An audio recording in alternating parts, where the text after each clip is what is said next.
Gray Biffle is still likely to run the Daytona 500 with NY Racing. NASCAR has banned political sponsorships, and if the LA Clash is successful, NASCAR could be looking at new markets to expand and bring new fans into the sport. What's going on, guys? It's Daniel, and welcome back to your video. We've got a ton of NASCAR story to discuss here today on the channel. Let's go ahead and just jump straight into those really quickly. We're going to start off all the paint schemes and sponsorship news, and we've got a lot of those to talk about. Let's go ahead and just jump straight into those. The first paint scheme we're going to take a look at is Harrison Burton's 2022 Motorcraft Index Imaging scheme that we're going to see in the Daytona 500. This is a combination scheme, and I have to say this actually looks a little better than the original Motorcraft scheme. I do like that they've got Dex Imaging on there. I will say the number is a little bit too far for my liking. I'd like to see the number move a little bit farther back, but overall, it's not a terrible paint scheme. It's not the best paint scheme in the world, don't get me wrong, but it's not the worst paint scheme, and hopefully this will help Harrison Burton have a great year in 2022.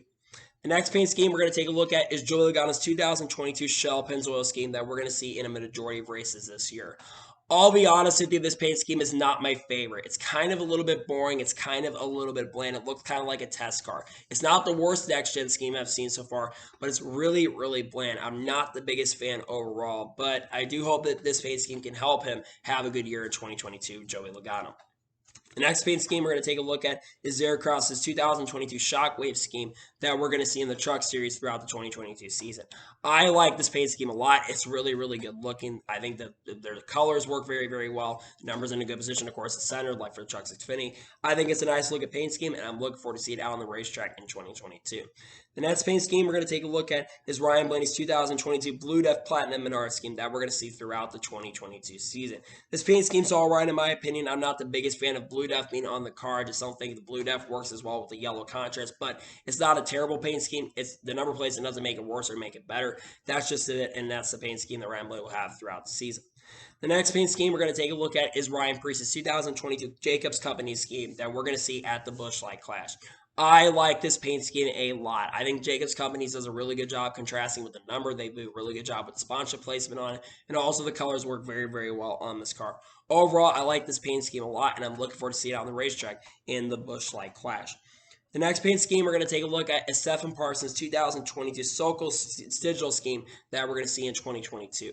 This paint scheme's all right in my opinion. Not much to say here. I think that they do a decent job overall on it. It's good to see that Sokol Digital is continuing to partner up and sponsor Stephen Parsons in 2022. It's an alright paint scheme. Not my favorite, but it's an alright paint scheme in my opinion. The next paint scheme we're going to take a look at is Ryan Blaney's 2022 Great Lakes Menard scheme that we're going to see throughout the 2022 season. This paint scheme's a little better than the Blue Def scheme, but not much. But it's a little bit better than that. Hopefully, it will help Ryan Blaney have a good year. It's an alright paint scheme, in my opinion. Hopefully, Ryan Blaney can have some good performances with this in 2022 because I think it'd be good for him to have a great year in 2022 at this year. The next paint scheme we're going to take a look at is Kurt Busch's 2022 Monster Energy scheme. Finally, the official scheme has been revealed, and I love this a lot. The numbers in a really great position. Sponsorship utilization is really good. You've got the Jordan logo on the side of the car, which I think is really cool touch.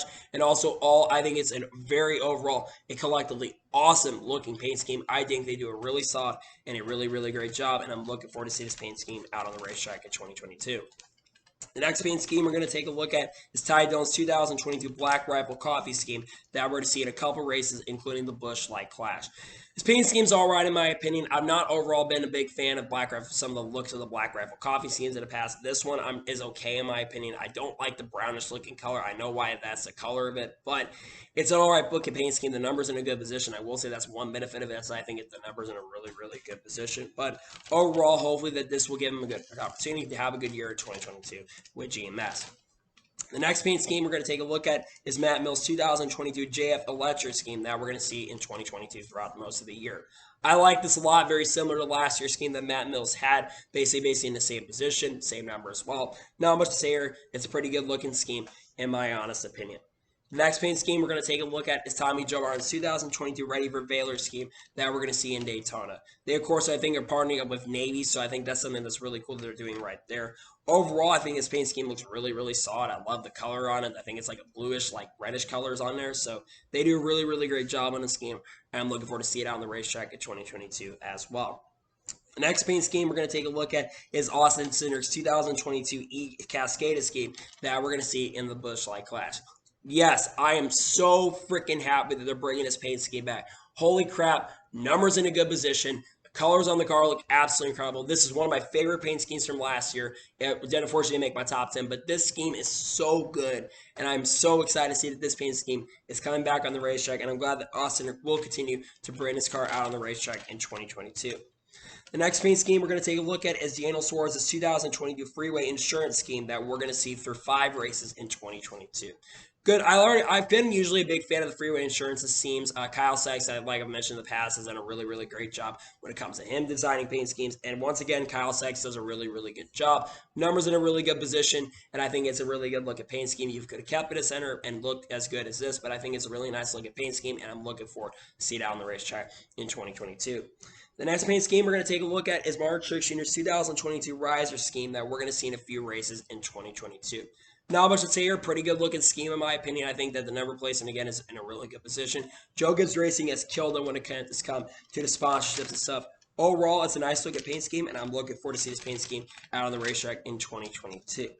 The next paint scheme we're taking a look at is Brad Keselowski's 2022 Color Generator scheme that we're going to see in the most other races for 14 races for him in 2022. Overall, like this paint scheme a lot. I think they do a really, really solid and a really, really great job on the Color Generator. I like the test car they have, so I was really looking forward to see that this was coming back in 2022 as well. Overall, big fan of the scheme. I think they did a really, really great and a really, really solid job on it, and I'm looking forward to see it on the racetrack in 2022 as well. And the final paint scheme here as of now we're taking a look at is Michael McDowell's 2022 Love scheme that's going to be on the car for a majority of races in 2022. Love this a lot. Love does a really good job when it comes to sponsor utilization. Of course, they've helped out Michael McDowell quite a bit, so it makes a ton of sense that they're continuing their partnership with them heading into 2022 once again. Love this paint scheme a lot, and I'm happy to see that once again it is returning to work with Michael McDowell in 2022. And now we're going to go ahead and jump on to the next story of today's episode as we are talking about Kroger. As Kroger is going to continue their partnership with JT Doherty Racing in 2022.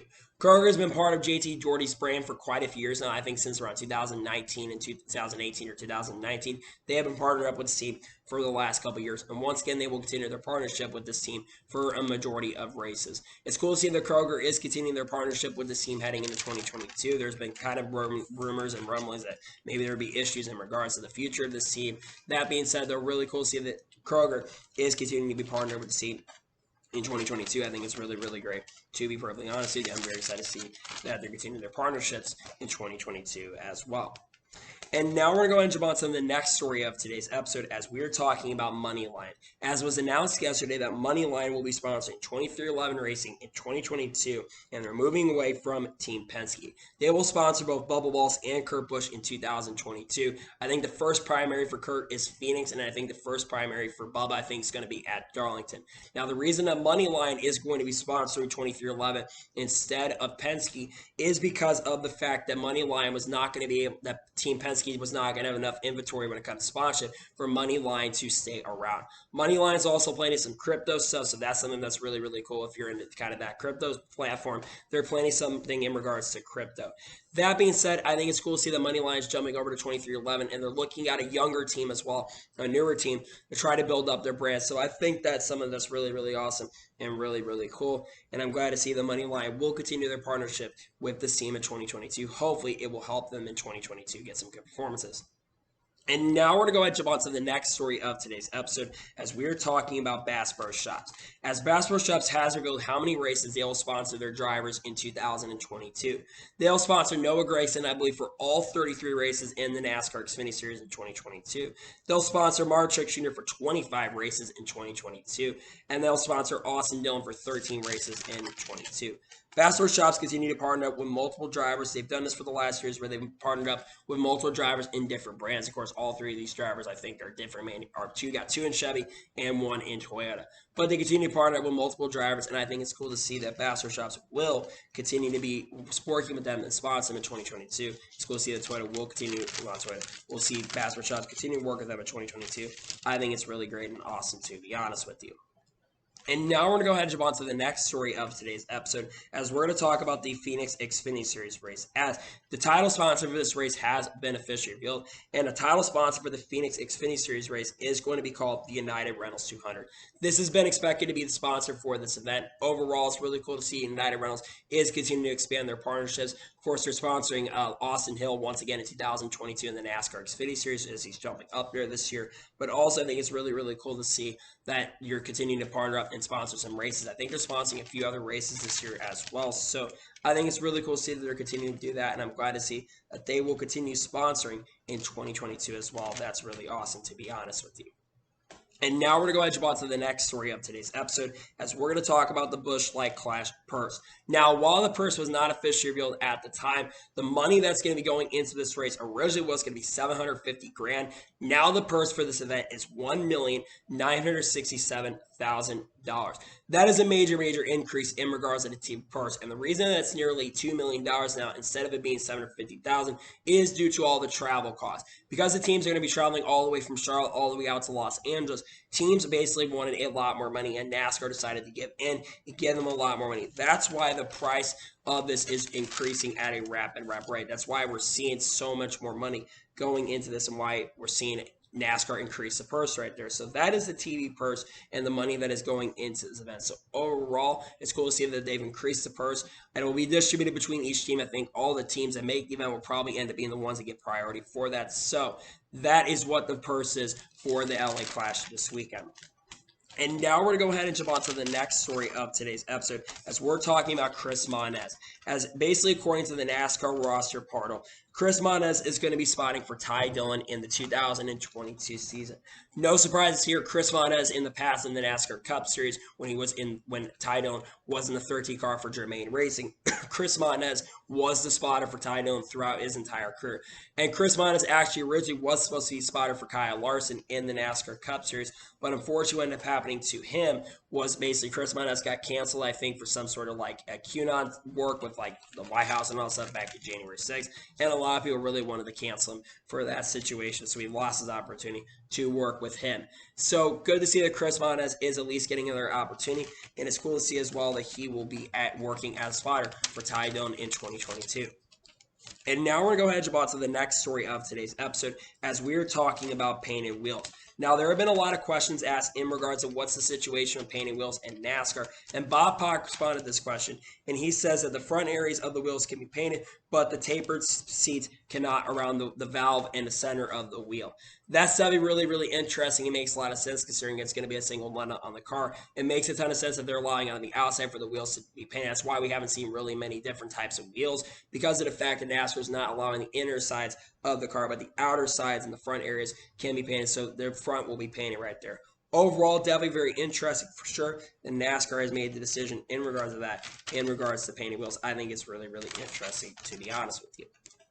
And now we're going to go ahead and jump on to the next story of today's episode, as we're talking about Matt Jaskol. Now, we're going to talk about Matt Jaskol on the channel in just a little bit with the team they'll be driving for.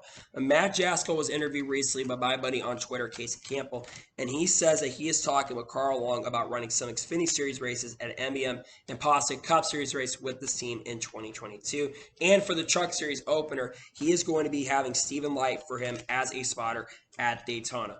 Overall, Matt Jaskol is a very interesting driver. Matt Jaskol has come from Stunning, and also is a driver that has been, I think at one point was a driver that was development in Indy Lights. He made a start in NASCAR Xfinity Series this past year, had some decent performance, also was involved in a couple of runs. So overall, cool to see that Matt Jaskol is going to be looking for some more opportunities. It's cool to also he's looking to run a Cup Series race. I think that's probably been his dream, is getting an opportunity to race in the Cup Series. I hope he does get that opportunity. So I think if he does, it'll be great for the sport, and hopefully Matt Jaskol will get that opportunity to race in the NASCAR Xfinity Series, the Cup Series some point this year as well.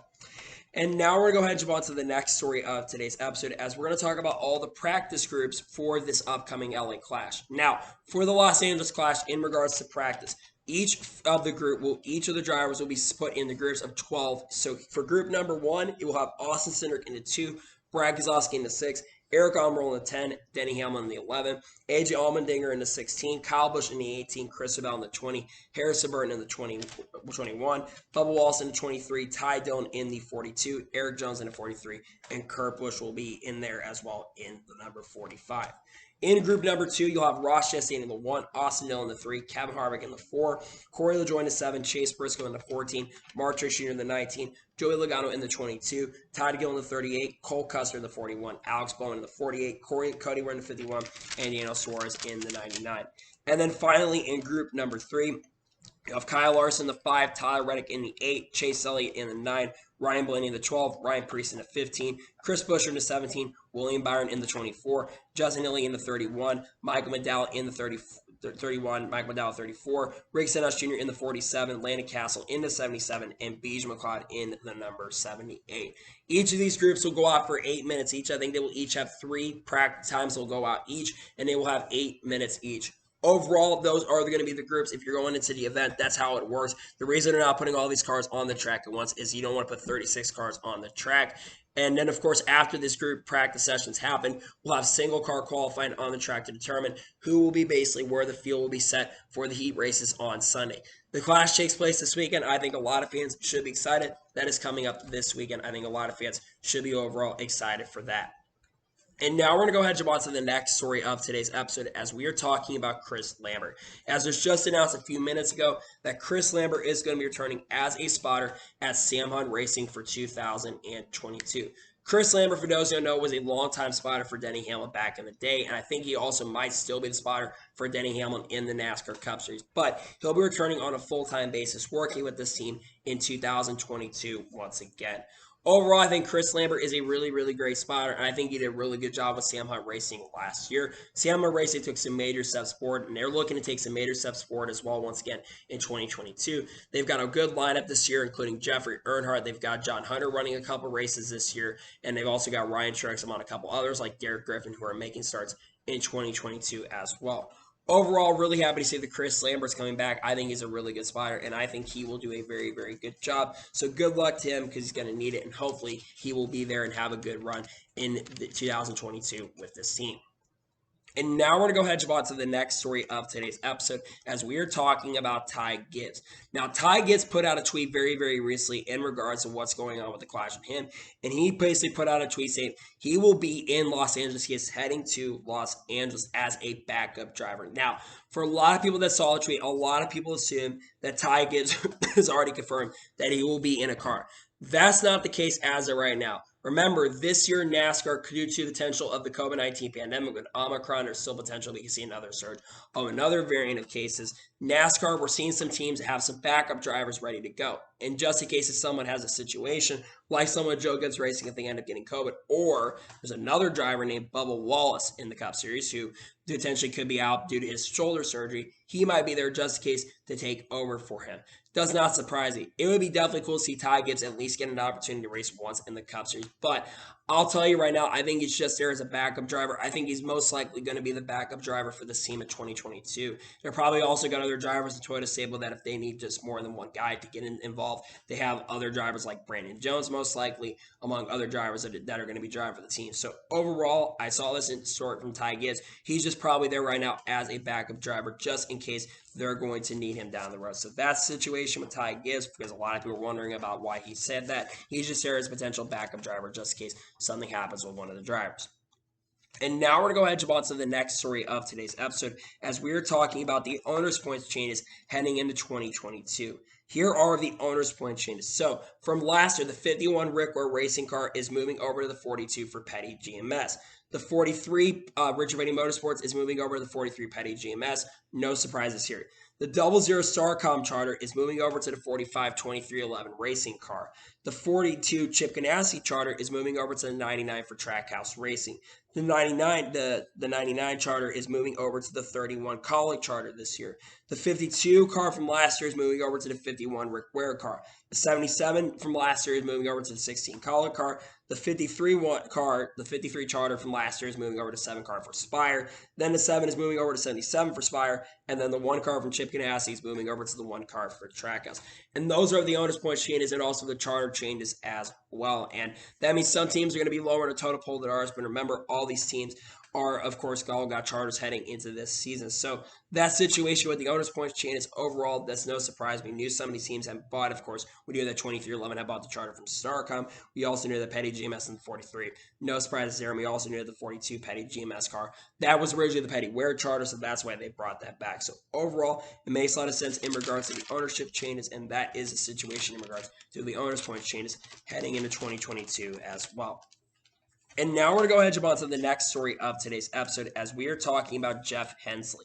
As Jeff Hensley was announced yesterday that he will be the crew chief for Matt Crafton heading into the 2022 NASCAR Camping World Truck Series season. Now we'll talk about who will be Brett Moffitt's crew chief, because remember, Jeff Hensley originally was going to be the crew chief for Brett Moffitt for 2022. But Jeff Hensley, of course, has crew chief for Motorsports drivers in the past. He's also crew chief for Grant Enfinger in the past, and Jeff Hensley's been a crew chief for many, many years. Overall, it's cool to see that he's working Matt Craft and, of course, Junior Joyner. He's no longer going to be in the NASCAR Camping World Truck Series, as he's going to do some other ventures and endeavors starting this year. So Jeff Hensley is, I think, a really, really good backup for Matt Craft, and this could help Matt Craft and potentially have a really, really good year in the NASCAR Camping World Truck Series, which, let's be for real, Matt Crafton's looking to potentially get another victory in the Truck Series, and Matt Crafton is a much older driver now. He did not make I don't think he made the Final Four in 2022, so 21. So what he'll hopefully be looking to do this year is looking to improve his performance. So overall, hopefully Jeff Hensley can really help this team, and hopefully he can have a good year with this team heading into 2022. And now we're going to jump on to the next story of today's episode, and this is kind of a continuation, as Chris Bowen was announced yesterday that he will be the crew chief for Brett Moffitt in 2022. Like I mentioned, Jeff Hensley was the original crew chief that Brett Moffitt was going to have, but Chris Bowen is now going to be the crew chief for Brett Moffitt in 2022.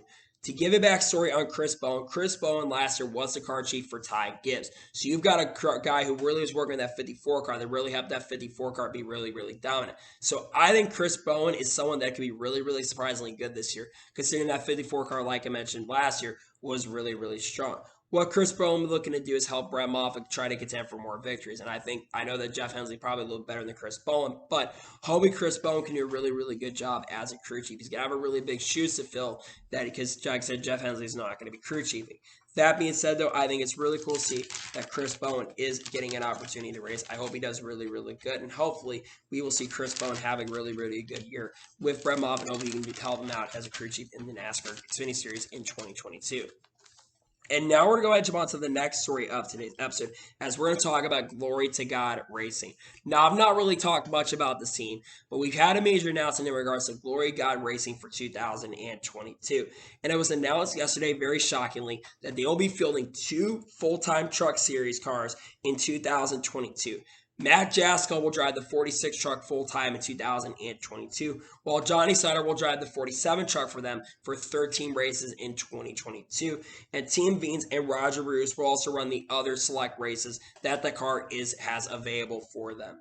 I'll tell you, I'm definitely shocked if this team really is going to show up. Again, it's definitely interesting this team is actually likely going to show up this year. I'm very, very surprised considering Tim Beams is not the most trustworthy individual. Now, apparently they have old Kyle Busch Motorsports engines, which could really, really help them have a really strong opportunity to overall make the field throughout the year. Again, there's going to be a lot of competition this year, but I will say having Matt Jaskell join a team I think is really, really cool. And also having Johnny Sauter, a Truck Series champion, join a team for 13 races.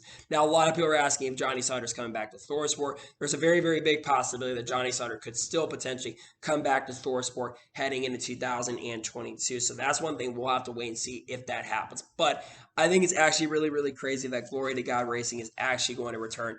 Is actually going to show up this series. A lot of people were really, really skeptical if they actually were going to show up. So it looks like they're going to show up. And I'll be honest, I'm definitely surprised that they actually are showing. But I think it's really, really cool that we're going to see a new Truck Series team in 2022. And this also helps increase the size of the field for this year in 2022.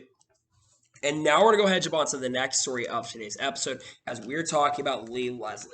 As was announced a day or two ago, that Lee Leslie is going to be the crew chief for the 78 car for Live Fast Motorsports in the NASCAR Cup Series in 2022.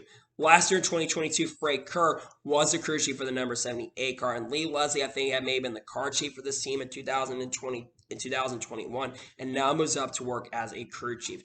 I'm not sure if Lee Leslie's had any experience in the Cup Series for as a crew chief or even Xfinity or Truck Series, so I'm not really sure how he's going to do as a crew chief this year.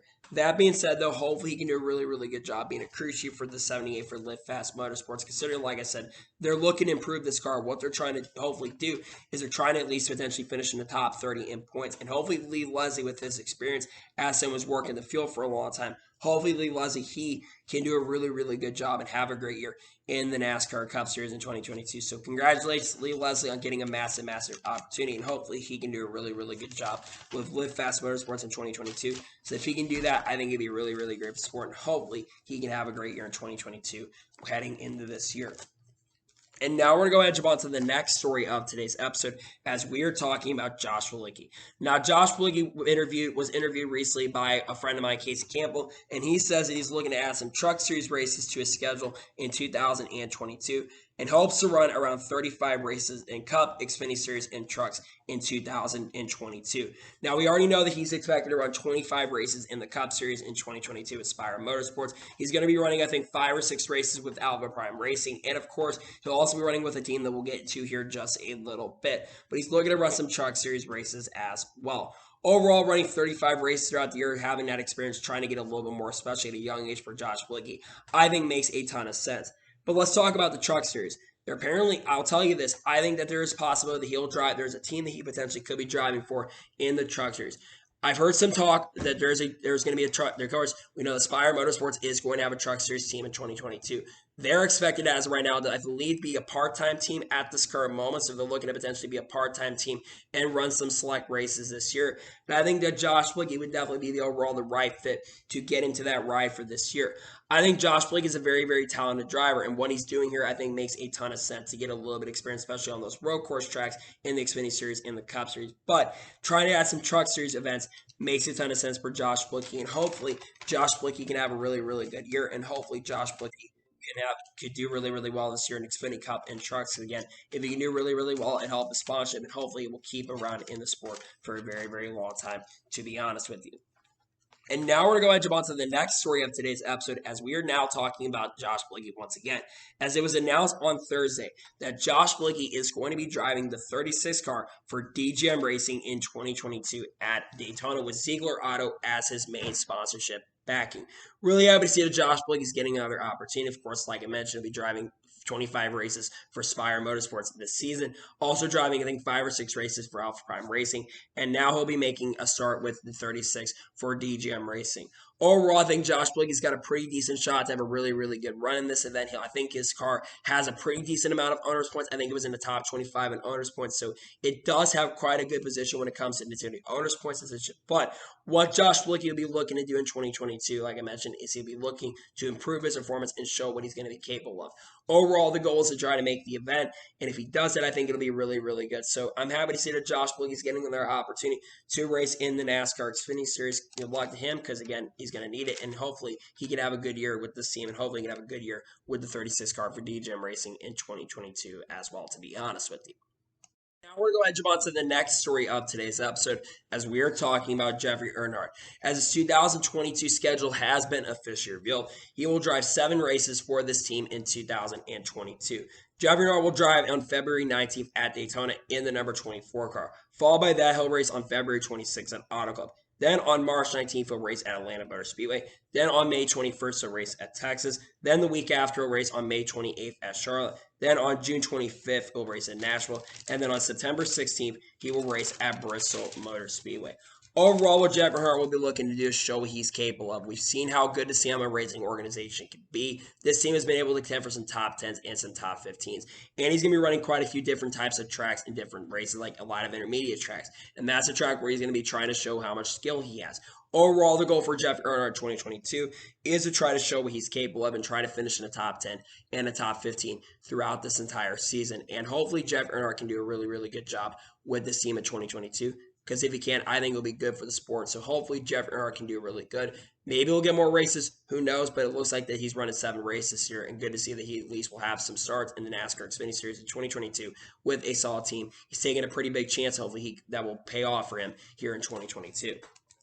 And now we're going to go ahead and jump on to the next story of today's episode as we are talking about Kaz Grala. As was announced yesterday, that Kaz Grala will drive the 02 truck for Young's Motorsports in 2022 in 11 races. This does not surprise me. And this is actually the one place I thought the Cavs girl 1000% was going to end up driving for. Cavs girl, of course, is already driving for the money team in I think all 15 races in 2022 in the Cup Series. Also driving in with Alpha Prime Racing as well throughout the year as well, I think, with the team for a couple of races. And now Cavs girl is to have an opportunity with Young's Motorsports. This is a really big opportunity once again for him. He actually he did actually have a lot of really strong performances with Young's Motorsports in last year. He ran a couple races with them, contended for some top fives and some top tens, including have one of the best and most dominant cars at COTA. He was one of the fastest cars in the event, as really one of the only guys that really contend against Todd Gillen throughout the event. So I'm overall extremely happy to see that he is coming back to the, Young's Motorsports this year. I think it's a great opportunity for him. And again, the expectations is just do what you can. Try to maybe surprise and get a top 10. I think it'd be cool if he got a top 10 with Young's Motorsports. And of course, he'll probably be in all the road course events for this team. And I think he potentially gets some top 10s and some top 15s. I think he will overall be the best performing driver that Young's Motorsports has. Of course, they've got Spencer Boyd and Jesse Little and other drivers on the team. But I'm really happy to see that we're going to have Kaz Grall driving for the team at 2022. He's got a really good opportunity with this team, to be honest with you. And now we're going to go ahead and jump on to the next story of today's episode, as we are talking about the SRX. Now, this was reported by Adam Stern yesterday, 2 days ago, and he says that about 20 drivers are trying to participate this season in the SRX, and more from the Cup Series are expected amid improving relations between SRX and NASCAR. Also reports that Camping World is not expected back as title sponsor, but several other deals renewals are said to be coming. First, let's get that out of the way, Camping World. This doesn't really surprise me. Camping World has a lot of endeavors that they're trying to get involved. Of course, they're involved with North Wilkesboro, and there's other things that they're trying to get involved with, including the NHRA right now. So they've got other endeavors they're working with, and right now I think that their main focus is not going to be on the SRX going into this season. Now, talking about all the Cup Series drivers and all the NASCAR drivers that potentially could be racing in this series. Yes, absolutely. And I'll tell you why that this is a really great decision to see all these Cup Series drivers show up and all these NASCAR drivers. I think that having a lot more NASCAR presence in the sport in the series would be good. I think that you need to have a lot more current drivers in the series for relevancy. A lot of drivers in last year, in 2021, a lot of the drivers were much older, and it seemed like in the events we saw a lot of younger drivers like a Chase Elliott. They seemed like the younger drivers like Chase Elliott, and Haley Deegan, even Mark Andretti. Those are the people that were winning the events. And I've been saying this for a long time. We need to have more NASCAR presence in the sport. Now, what drivers are being considered, I would say? Kyle Larson's got to be one of them. Kyle Larson is a driver that's really great at anything he gets into. I know SRX cars are a little bit different than NASCAR cars and rally car and sprint cars and stuff. But I think Kyle Larson's one that's being considered. Another one, of course, Chase Elliott is probably being considered for more races, which I think Chase will be in one of those events for sure. Ryan Blaney will probably end up being in that Sharon Speedway race, most likely the season finale. That's one race he's probably going to end up. Maybe Bubba Wallace is being considered. Maybe Kurt Busch is being considered. Who really knows? But I want to see the series bring some more people that are relevant to the series and bring more relevancies. I think that, don't get me wrong, older drivers that were really good back in the day are really cool. But you need to bring people in that are going to make your series pop and have a really good personality and know how to get it done behind the wheel. And I think having some of the guys that I mentioned in the series will just be able to bring that in. So hopefully we'll see that happen. Hopefully Dave will listen. And hopefully we'll see some more NASCAR driver presence in this series heading into this season. And now we're going to go ahead and jump on to the next story of today's episode, as we're talking about Jimmie Johnson. As there was an interview recently he had, I think, it was posted on NASCAR.com, and there was a quote that he talked about and said about NASCAR. He says he would like to come back to NASCAR for some fun. Not sure if it's possible in 2022. Doesn't have any plans to race in NASCAR as of right now, but he does not rule out the possibility of coming back to NASCAR in the near future. I would love to see Jimmie Johnson make a potential return in NASCAR in the next couple of years. Again, I'm saying that most likely not going to happen in 2022. I mean, the only way I think that Jimmie Johnson could race in NASCAR in 2022 is if he did it during the Indy NASCAR doubleheader at the Indianapolis Road Course. It's the only way I think he would be able to get it done. But Jimmy Johnson, of course, a 7-time NASCAR Cup Series champion. But you also have to remember that Jimmy Johnson is going to be racing in a lot of things. Of course, he's currently competing with the Race of Champions currently at the moment. And of course, he's going to be racing full-time in IndyCar this year and also be running some IMSA races throughout the year as well. And he doesn't want to run more than 20 to 25 events throughout the year. IndyCar, I think he's got 17 or 18 there. Of course, he's got 4 endurance races that he's running throughout the year as well. And he wants to really, at this moment, currently focus on doing that. So it makes a lot of sense why he's currently not sure if he's going to be racing NASCAR 2022.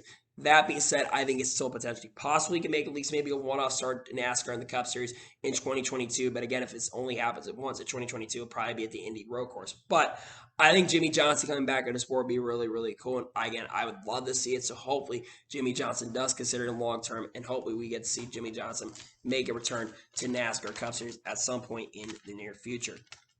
And now we're going to go ahead and jump on to the next story of today's episode as we're talking about Landon Cassill. As Landon Cassill is expected as well as running full-time in the NASCAR Xfinity Series with Kaulig Racing, he is also expected to run at least a dozen races in the Cup Series in 2022 for Spire Motorsports in the number 77 team with Interest Voyager as his sponsor. Landon Cassill, of course, will be competing in the Busch Light Clash with the number 77 team and is also expected to be in the car for the Daytona 500. Landon Cassill has finally getting the major opportunities that he deserves. I think Landon Cassill is one of the most underrated NASCAR drivers that currently is out there. It doesn't matter what equipment you put him into. Landon Cassill seems to get the best out of his equipment. And I think that Landon Cassill, if you put him in his Spire car, I think it will do pretty well. I think as long as having him in the team, especially a driver that's 30 years old, it's finally good to see. Because again, it's been nearly 1 year. It's been about 15 years since he's had a really good opportunity. The last time Landon Cassill had a really strong opportunity in NASCAR was when he was with the Hendricks development team from 2007 and 2008. And keep in mind, he was 17 and 18 years old at the time. So he's a much younger driver who still needed a lot more development. And Hendrick really never gave him that opportunity and that chance to really improve his craft and improve his performance. So to me, I think he's getting a really good opportunity right here to race with Kaulig as well. I think he's going to be a championship threat with Kaulig this year. But not only that, I think that Landon Cassill is going to be someone that's going to be really, really fast throughout the 2022 season. So I hope he does really, really good. Again, he's got a really good opportunity here at Spire Motorsports. Again, having him run 12 races, doesn't race in the Cup Series, I think is really, really awesome. I think it's really, really cool. And again, I am overall extremely happy, excited to see that Landon Cassill is going to be racing in the NASCAR Cup Series for multiple races, including racing for an Xfinity Series championship in 2022 as well. And now we're going to jump on to the next story of today's episode as we are talking about Christian Eckes. As was officially announced yesterday that Christian Eckes is officially going to be driving full-time with ThorSport Racing in 2022, driving the number 98 truck.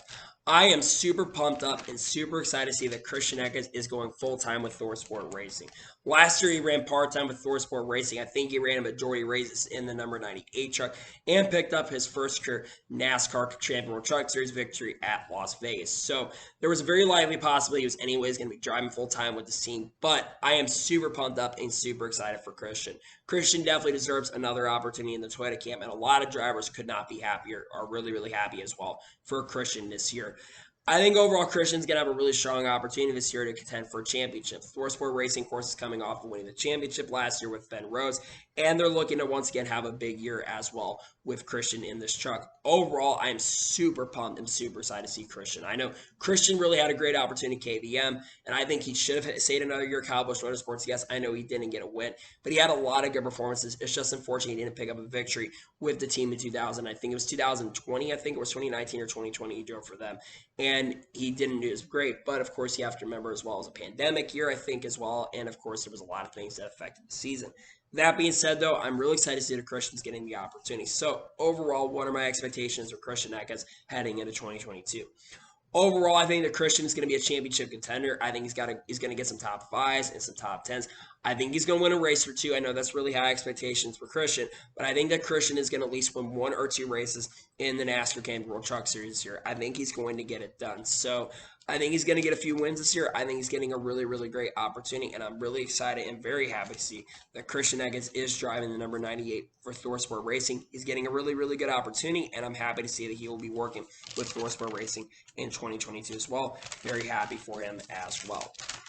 And now we're going to go ahead and jump on to the next story of today's episode, as we're going to talk about NASCAR's docu-series. Now, we talked about how NASCAR basically kind of canceled or postponed the plans in regards to the old NASCAR docu-series that was planned to be on USA. Well, we've got an update in regards to that, and it was reported by Adam Stern on Thursday. He says that NASCAR is reviving plans to shoot a docuseries with NBC Universal, with filming starting this weekend. It will focus on the NASCAR 2022 season, and it will be released on the USA later this year. There originally was going to be a series based on last year's playoffs, but it got delayed. Remember, we talked about this last year. They were looking to basically work on a documentary for the playoffs last year. Now NASCAR is going to have a documentary centered around 2022. I will tell you right now that this could be really, really big for NASCAR. Now, of course, I think it would have been more impressive if they would put it on Netflix, but USA Network does have quite a few households that watch, albeit though there's actually more statistics coming out that USA doesn't have as many households as we originally thought, as a lot of people are canceling their cable plans. That being said, though, I think NASCAR making a docu-series, I think, is really, really important for the future of the sport. You look at the Drive to Survive series for Formula One. Yes, I know that's on Netflix, but you look at the success of the Drive to Survive series for Formula One, and that has been extremely successful in Formula One and has helped F1 grow in popularity. And having a docu-series that NASCAR is doing revolving around 2022, all the drama and excitement, bring every driver involved, including your star drivers, getting them involved in this docu-series, I think could be very beneficial. And it could be very, very crucial for this series to continue its success long-term down the road. And I think it's a great decision NASCAR is bringing this docu-series back as well. Overall, very, very happy that they're bringing this back. Talk about the drama, the excitement throughout the year. And again, I'm glad that they're bringing filming back for this as well. This could have big things that happen, of course, in the future. Maybe they could bring this onto Netflix and grow it a little more and help NASCAR grow its popularity. But having a docu-series like this, and a lot of people like docu-series, look at Netflix especially, and docu-series stuff. Having a docu-series like this, I think, could be really, really big, and it could be very, very successful if it's done right. So overall, I'm very, very excited and very, very happy to see this, and I'm glad to see that NASCAR is working on the docu-series once again as well, to be honest with you. And now we're going to go ahead and jump on to the next story of today's episode, as we're going to talk about NASCAR's next TV deal. Now, we slipped this in the episode yesterday that ESPN has apparently been a little bit in discussions, and they are still talking potentially about making their return with NASCAR. Well, Jordan Bianchi responded to this on Thursday night in regards to NASCAR's next TV deal. And he says that the more conversations I've had with people regarding NASCAR's next TV deal, the more I hear the strong likelihood that NASCAR will end up surpassing the previous record deal is signed with Fox and NBC. Now, this definitely is really, really shocking. I don't remember how much. I think it was over $1 billion. I think it was like a couple $1 billion. I think it was like $1 or $2 billion was the last TV deal. So that is definitely really, really surprising that NASCAR's next TV deal could end up being more than that. Now, what are the current networks that are being expected? Right now, the two favorites are Fox and ESPN. To me, if I was running a network and people wanting to get stuff out there, Fox is now running really, really good coverage. So I would put NBC and ESPN as the groups. And ESPN, of course, is trying to get back into the fold. And if you've looked very, very recently, especially with ESPN, they've been covering NASCAR a lot more. I'm telling you, ESPN is trying to get back into the game of NASCAR. And, of course, they're starting to talk a lot more about this TV deal. Because, remember, I think it was back in 2012, we started hearing a lot more about the TV deal that started in 2015. And we're expected to know within the next year or so about what the TV brands are going to be. Is it going to be one single entity that's going to run the whole season like NBC does with IndyCar? Or are we going to have multiple brandings? I think that we'll have multiple brandings. And I think what I'd like to see in the branding portion is NBC and ESPN.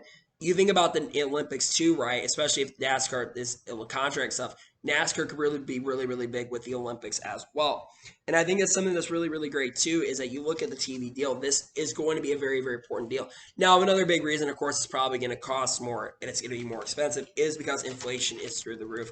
And money is not as valuable as it was even 10 years ago. It's more expensive now to buy stuff from 2022 than it was back in 2012 and 2013 with the last TV deal.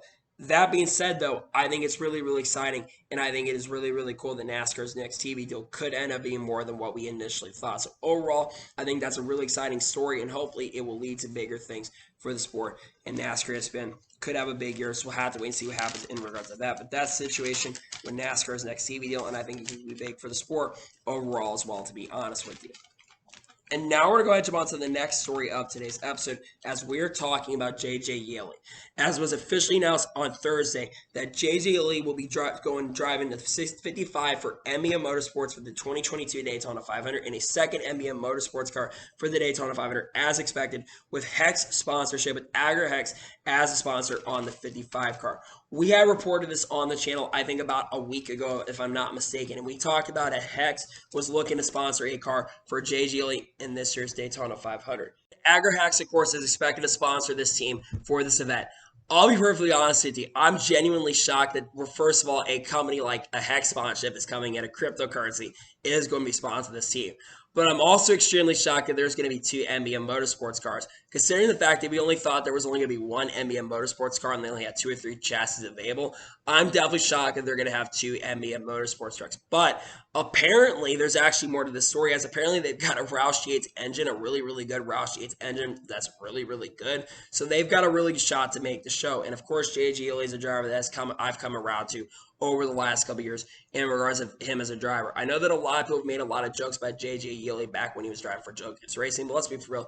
JJ Yeley has become a very, very solid driver, and I'm glad to see that he will be able to have a chance to compete in this year's Daytona 500. But of course, like I've not mentioned much here, he's going to have to qualify into this event. Now, like I mentioned, he could end up qualifying if it's in a Roush Yates engine. He could have a really good chance of ultimately qualifying into the event on Wednesday night when they do qualifying. But of course, he'll have to qualify because he's an uncharted car. All uncharted cars, and there's 6 expected that are going to show up. All uncharted cars will have to qualify in. The top 2, I believe, in speed will end up being the 2 that end up getting in first. So we'll have to wait and see what happens if he's going to be able to do that. But I am extremely happy to see that JJ Yeley is getting another opportunity to race in the Cup Series again.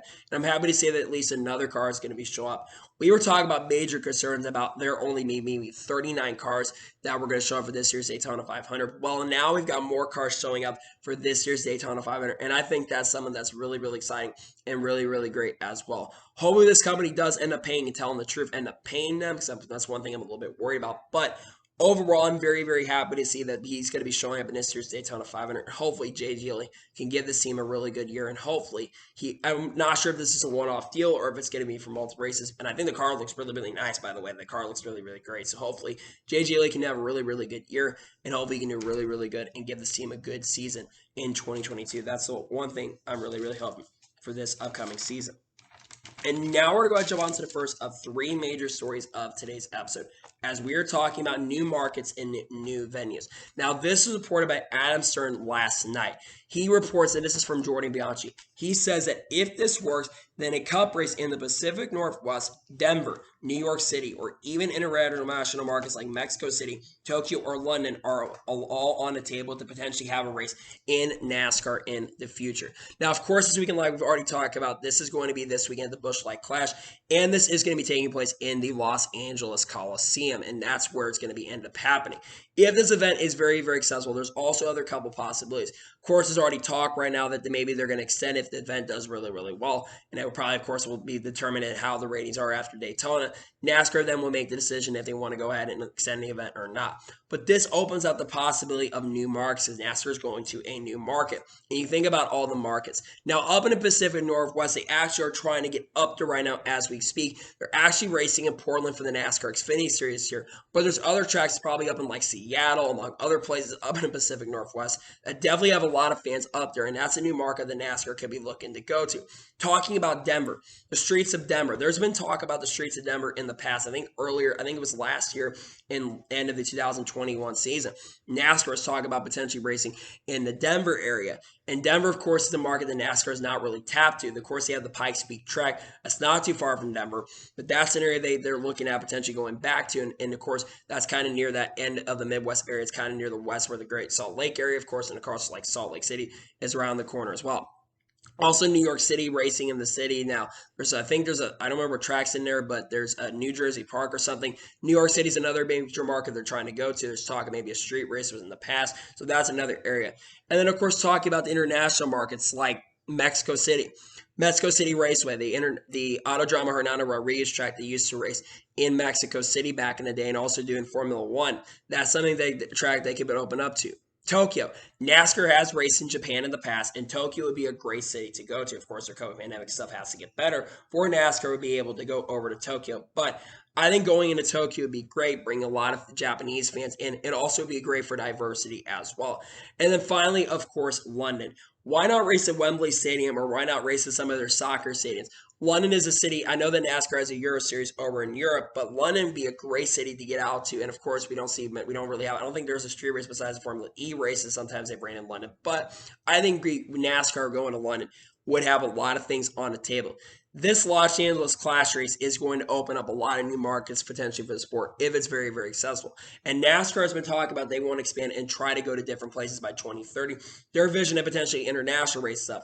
But I will say one thing is NASCAR, before they want to go international stuff, they need to focus on how their stuff goes in the United States. They need to focus on the racing product here. Now, with the next-gen car, it's very possible the racing can end up being very, very well. That's a very big possibility. But overall, I think that NASCAR is looking to venture into different markets. I think NASCAR needs to keep talking about this, venturing in different markets, opening up to new fans. That's what they're doing here for Los Angeles. If this event goes very, very well, because again, remember the Los Angeles Clash, 70% of the fans that are going to this event are going to their first NASCAR. Now, that does not mean that all of these people are new to NASCAR. That just means that 70% of these fans are going to their first NASCARs. They didn't go to Sonoma, or they didn't end up going to Auto Club, and let's be for real. Auto Club has not produced overall the greatest racing, but that's why they're considering it to the short track. So overall, that would be very interesting for sure. The NASCAR continues to talk about potentially going to new markets and new venues. And that's one story we'll have to keep up over the time. But that's very interesting. And NASCAR continues to talk about new markets and new venues heading into 2022. I think it's a great story, and hopefully it will lead to more important things in the future, to be honest with you. And now we're going to jump on to the first of two next of the major stories, as we're talking about political sponsorships. Now, there's been talk for a while in NASCAR about the potential of NASCAR banning political sponsorships. And NASCAR basically set the memo down, and they're expected to make an announcement. As Bob Pocketsports, he says that NASCAR has been informing teams this week that on no political campaigns and no political action committee sponsorships allowed. No written policy as of yet has been distributed as far as detailing what would be banned or allowed, but NASCAR is starting to ban political sponsorships. Now, we talked about this on the channel, I think about a week ago, that NASCAR has been considering banning political sponsorships, and this is all around the Let's Go Brandon sponsorship. We talk about the Let's Go Brandon sponsorship, the LGB coin. We were going to basically sponsor Brandon Brown for the whole entire season. The NASCAR basically stepped up to the plate. We had a major battle with the company. Of course, they said they were going to sue NASCAR for it, but NASCAR then, of course, said that the email was a little bit fishy from what I could see. The email did not seem right, and they didn't go through the right branch, and they didn't go through right that. Then Brandon Brown responded to the situation. He said that he apologized for how the situation was handled, and he should have handled it a lot better, which Brandon Brown, then all the sponsors that supported Brandon Brown, were able to stand with him, and he's going to have some other sponsorships and $5 million going into the company as well. And also Larry's Hard Lemonade was sponsoring him as well. And this situation came up about NASCAR banning political sponsorships. That means that, like, the Trump sponsorships on the cars, that means that, like, political campaigns, especially during presidential times, would not be allowed. That means, like, support for Biden, support for Trump, among other things. Like, Back the Blue probably would not be allowed, among other things would probably not end up being allowed. I don't know if BLM would be allowed, to be honest with you. The Black Lives Matter car would not probably be allowed during this time. And I'll give my overall opinion on this whole thing with political sponsorships being banned. I am in support of this because this is not just on the left, this is on the right. I think that this is a really, really good move, especially if you look at the political climate over the last few years. Really, I've noticed this, especially in the last 6 or 7 years. I used to really be involved in politics, especially during around the time Trump got in office. But over the last couple of years, I've grown really sick and tired of how toxic the political climate has gotten. I'm just sick and tired of politics in general, and I think NASCAR here is making the right call. And so, of course, people are going to spin and saying, oh, the people on the left are only ones happy. I'm more of a conservative individual. I'm happy with this move. I'm leaning more toward the conservative side than the liberal side of things. I think that this move overall is a really, really good move for NASCAR to go ahead and just, in general, ban political sponsorships. Because I think NASCAR knows that, especially because back then, people ask, well, why did NASCAR allow it back then? Why are they not allowing it anymore? The reason that they're doing it now is because of how really bad the political climate and toxic it's gotten over the years. And I think NASCAR at this point, they just want to get away from the toxicity of the political climate and how bad it is. So overall, to me, I'm extremely happy that NASCAR has made a decision. I think it's the right call. And again, I think this is going to be better for NASCAR as a whole. So again, I'm very happy. Again, I'm not sure if this means like, especially during, I don't think that this means that we'll see patriotic sponsors go away. I think NASCAR will a lot again. There is certain gray areas that NASCAR can go into, and this could lead into much more problems than solutions. But overall, for me, I'm very happy to make this move. I don't think, like I said, I don't think patriotic sponsorships are going to be affected by this. I think those are much different from what NASCAR is saying. They just don't want like Trump sponsorships or LGB, which against the slander against the United States. They don't want NASCAR. NASCAR does not want these teams supporting that and stuff. And you know, Brad Benedetto basically almost lost his career because of that situation. So overall, I'm very, very happy that NASCAR has made the decision to go ahead and ban political sponsorships. I think it's a great decision, and it's a great call, to be perfectly honest. They do great decision by NASCAR. I'm happy they made that call, in my honest opinion. And now we're going to jump on to the final major story of today's episode, as we are talking about Greg Biffle. Now, we talked last week on the channel that there's been some reports and sightings that Greg Biffle is likely going to drive the 44 for NY Racing. Well, Bob Pockrass, in his response in regards to what drivers he expects to show up for this year's Daytona 500, Bob Pockrass mentioned Greg Biffle and NY Racing. He says that NY Racing has been posting photos, but an announcement has not been made. They're expected to announce their plans really, really soon, and they're expected that Greg Biffle to likely attempt this year's Daytona 500 in the number 44 for NY Racing. NY Racing is expected to have RCR engines this year and also have a partnership with Richard Childress Racing, and it's unclear if it's just a one-off event for NY Racing or if they're going to run multiple events. Now, NY Racing has actually been in the NASCAR Cup Series in the past. They actually raced, I think it was Extreme Racing back in 2012 and 2013. Then they switched over to NY Racing, I think back in 2018. Actually, the last time they made a start into that was in 2018 with JJ Yelling. And there have been a lot of drivers that have been associated with his team who could drive. Ryan Newman had been one of them. And, of course, among other drivers like Roger Croup was rumored at one point to drive this car. But Greg Biffle being spotted at this team, that's definitely shocking to me. Greg Biffle has made starts in the last couple of years. Of course, in 2019, he made a return to the NASCAR Camp World Truck Series with Kyle Busch Motorsports and won in his first start. Again, fuel mileage definitely helped him out there, but he was able to drive and get a victory there. Then in 2020, he drove the number 24 for GMS Racing. I think he finished 17th or 18th in the event, which is really, really impressive there. And then he actually did race full-time in SRX, I think in 2021, or made a couple starts in SRX in 2021. It did have some pretty decent performances right there and still knows how to get it done. And now Greg Biffle coming back to the Cup Series, most likely.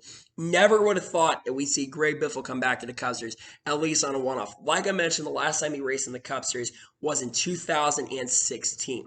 And let's talk about how likely chances and how likely Greg Biffle is of potentially making the overall race.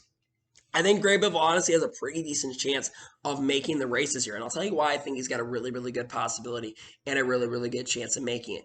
If it's an ECR engine like a lot of people are claiming it is going to be, I think that they've got a really good car that can make the event. I think they can make it in on speed. Again, there's going to be some fast cars that are attempting to qualify in the event. You've got the Money Team who's going to be trying to qualify in. You've got, of course, 2 MBM cars. You've got Beer Motorsports. And also you got a couple other teams that are trying to make their way in as well. That being said, though, I think that Greg Biffle legitimately has a really good possibility of getting in this year's Daytona 500. Again, he might also still have to race his way into the show just because Greg Biffle, again, it's been a while since he's raced, but he's 52 years old. But you think about it also what's going on. You've had so much interest in the next-gen car as well. You think about the guys that are trying to get into the sport. Of course, you have Greg Biffle, who's 52 years old, is not racing 6 years, just looking to get back in.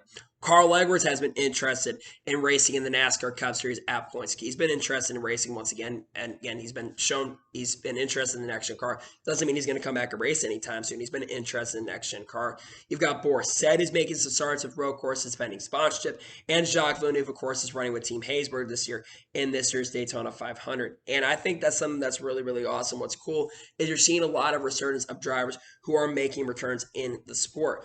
I think Greg Biffle, him coming back, will be really, really great. Of course, 19 career NASCAR Cup Series victories. He's not going to win the race unless he's up front in the 500. But I think having Greg Biffle come back, especially on a one-off return, is definitely really, really cool and really, really awesome. Hopefully, Greg Biffle does show up, and hopefully we get to see him race because I think it'd be really, really great for sport if he returns to NASCAR in the future.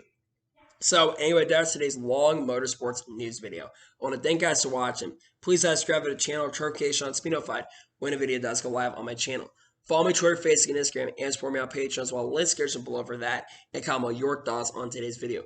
What are your thoughts about Gray Biffle likely racing in this year's Daytona 500? And do you think he'll make it into the show or not? Let me know in the comments below. And what are your thoughts about NASCAR banning political sponsorships? Let me know in the comments below. I have a paint scheme preview video that for all the paint schemes that are revealed up at this point that will most likely be dropping on the channel tomorrow. I'm not sure yet. And of course, this weekend is also the Busch Light Clash and race reviews officially return to the channel on Sunday. I'm really excited to share my thoughts on the race at the Clash. So anyway, like I said, I want to thank you guys for watching today's video, and I'll see you guys next time for some more great and awesome NASCAR and other motorsports content on the channel like this. Take care, everybody.